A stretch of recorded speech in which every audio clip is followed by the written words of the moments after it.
Sur la plage de Yoff Tongor, la vie reprend doucement son cours après la découverte macabre de dimanche par des pêcheurs de la zone.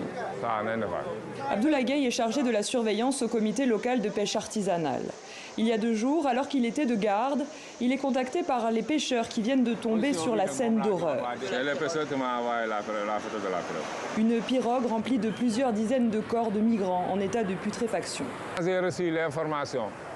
Je suis tellement ému. Je vous disais que je vais faire tout mon maximum pour que la marine retrouve la pirogue.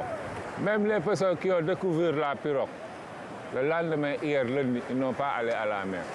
Parce qu'ils ont découvert ce qu'ils n'ont jamais découvert.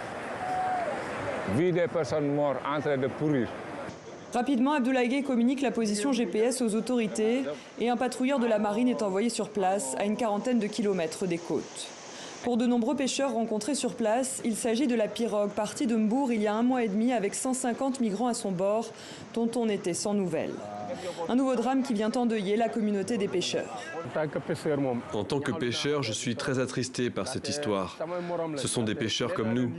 On sait qu'ils sont partis juste pour mettre leur famille à l'abri du besoin. Dieu en a décidé autrement.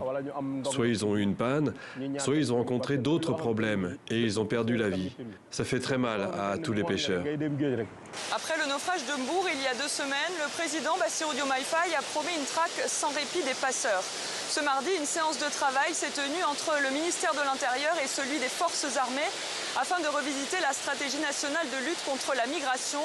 Mais pour Horizon sans frontières, une organisation de défense des droits des migrants, l'approche sécuritaire ne suffira pas.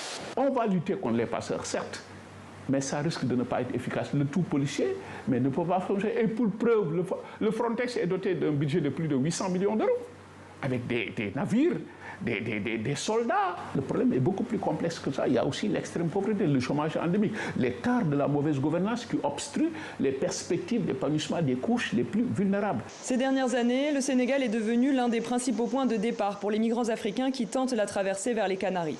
Selon l'ONG espagnole Caminando Fronteras, plus de 5000 personnes ont péri au cours des 5 premiers mois de cette année.